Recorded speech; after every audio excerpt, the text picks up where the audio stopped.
Thirstywater's free audiobooks presents the New American Standard Bible, 1995 edition. Day 6, Genesis chapters 19 through 21. Genesis chapter 19, The Doom of Sodom. Now the two angels came to Sodom in the evening as Lot was sitting in the gate of Sodom. When Lot saw them, he rose to meet them and bowed down with his face to the ground. And he said, "Now behold, my lords, please turn aside into your servant's house, and spend the night, and wash your feet. Then you may rise early and go on your way." They said, however, "No, but we shall spend the night in the square." Yet he urged them strongly, so they turned aside to him and entered his house. And he prepared a feast for them, and baked unleavened bread, and they ate. Before they lay down, the men of the city, the men of Sodom, surrounded the house, both young and old, all the people from every quarter. And they called to Lot and said to him, "Where are the men who came to you tonight? Bring them out to us, that we may have relations with them." But Lot went out to them at the doorway and shut the door behind him and said, "Please, my brothers, do not act wickedly. Now behold, I have 2 daughters who have not had relations with man. Please, let me bring them out to you, and do to them whatever you like. Only do nothing to these men, inasmuch as they have come under the shelter of my roof." But they said, "Stand aside." Furthermore, they said, "This one came in as an alien, and already he is acting like a judge. Now we will treat you worse than them." So they pressed hard against Lot, and came near to break the door. But the men reached out their hands, and brought Lot into the house with them, and shut the door. They struck the men who were at the doorway of the house with blindness, both small and great, so that they wearied themselves trying to find the doorway. Then the 2 men said to Lot, "Whom else have you here? A son-in-law, and your sons and your daughters, and whomever you have in the city, bring them out of the place, for we are about to destroy this place, because their outcry has become so great before the Lord that the Lord has sent us to destroy it."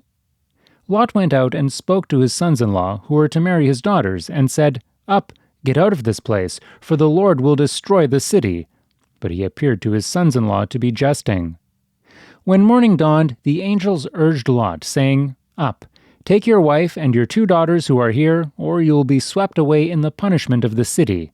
But he hesitated. So the men seized his hand and the hand of his wife, and the hands of his 2 daughters, for the compassion of the Lord was upon him. And they brought him out, and put him outside the city.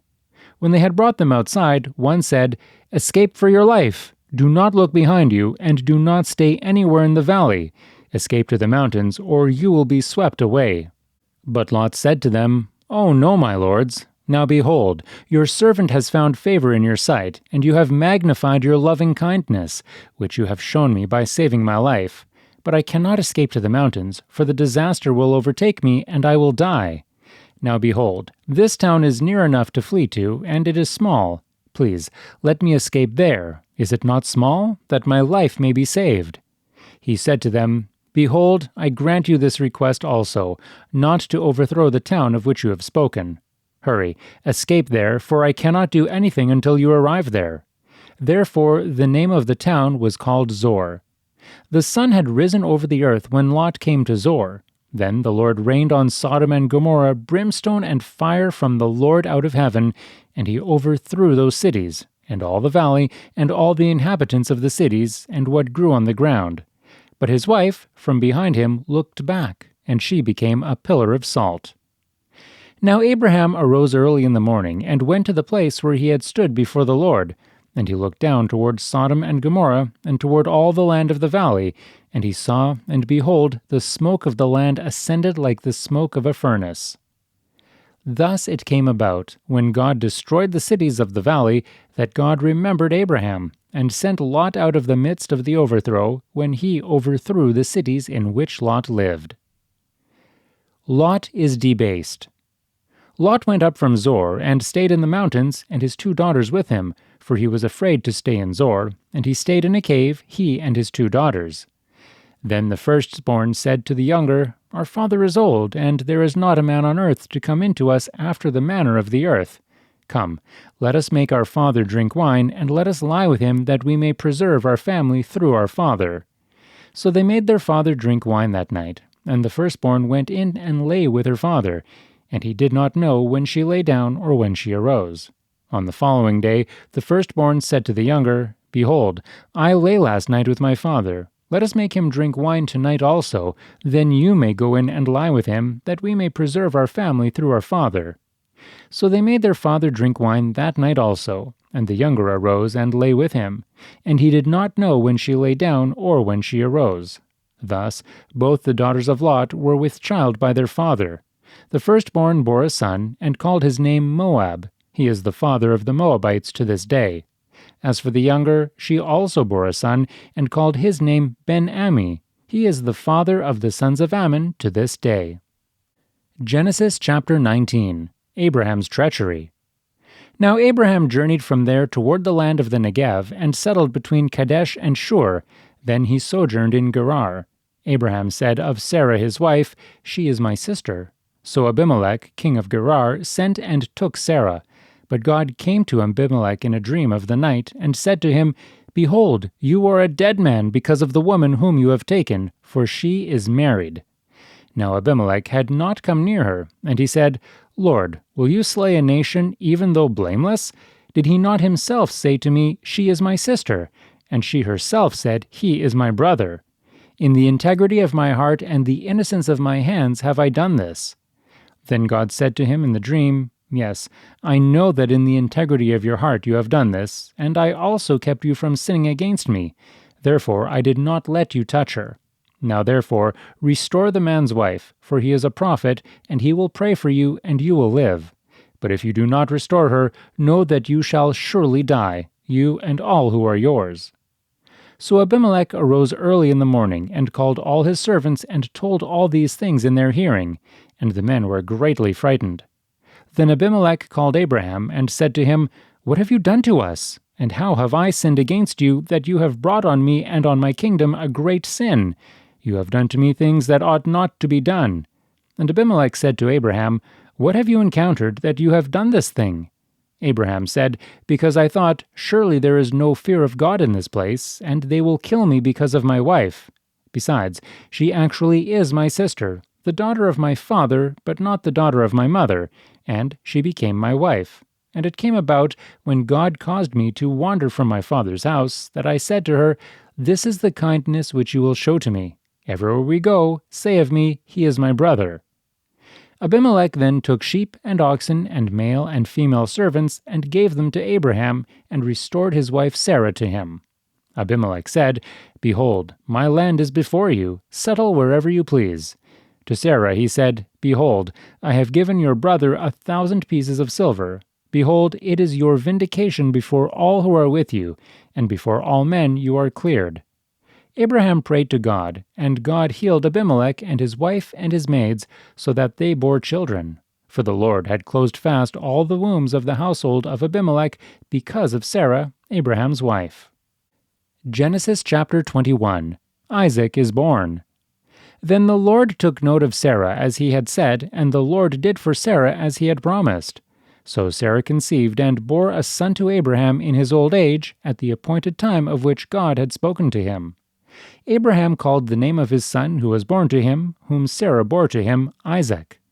Then Abraham circumcised his son Isaac when he was 8 days old, as God had commanded him.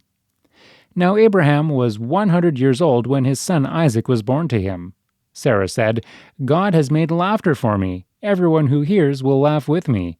And she said, Who would have said to Abraham that Sarah would nurse children? Yet I have borne him a son in his old age. The child grew and was weaned, and Abraham made a great feast on the day that Isaac was weaned.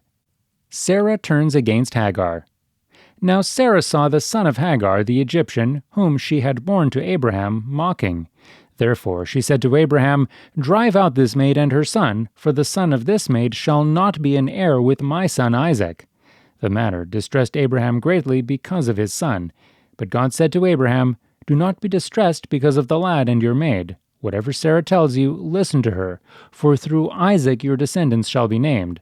And of the son of the maid I will make a nation also, because he is your descendant. So Abraham rose early in the morning, and took bread and a skin of water, and gave them to Hagar, putting them on her shoulder, and gave her the boy, and sent her away. And she departed and wandered about in the wilderness of Beersheba. When the water in the skin was used up, she left the boy under one of the bushes. Then she went and sat down opposite him, about a bowshot away, for she said, "Do not let me see the boy die." And she sat opposite him, and lifted up her voice and wept. God heard the lad crying, and the angel of God called to Hagar from heaven, and said to her, "What is the matter with you, Hagar? Do not fear, for God has heard the voice of the lad where he is. Arise, lift up the lad, and hold him by the hand, for I will make a great nation of him." Then God opened her eyes, and she saw a well of water, and she went and filled the skin with water, and gave the lad a drink. God was with the lad, and he grew, and he lived in the wilderness, and became an archer. He lived in the wilderness of Paran, and his mother took a wife for him from the land of Egypt. Covenant with Abimelech. Now it came about at that time that Abimelech and Phicol, the commander of his army, spoke to Abraham, saying, "God is with you in all that you do. Now, therefore, swear to me here by God that you will not deal falsely with me, or with my offspring, or with my posterity, but according to the kindness that I have shown to you, you shall show to me and to the land in which you have sojourned." Abraham said, "I swear it." But Abraham complained to Abimelech because of the well of water which the servants of Abimelech had seized. And Abimelech said, "I do not know who has done this thing.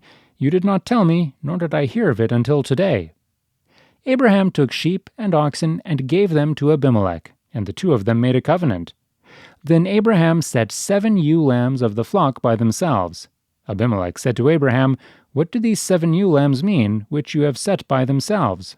He said, "You shall take these 7 ewe lambs from my hand, so that it may be a witness to me that I dug this well." Therefore he called that place Beersheba, because there the two of them took an oath. So they made a covenant at Beersheba. And Abimelech and Phicol, the commander of his army, arose and returned to the land of the Philistines. Abraham planted a tamarisk tree at Beersheba, and there he called on the name of the Lord, the everlasting God. And Abraham sojourned in the land of the Philistines for many days.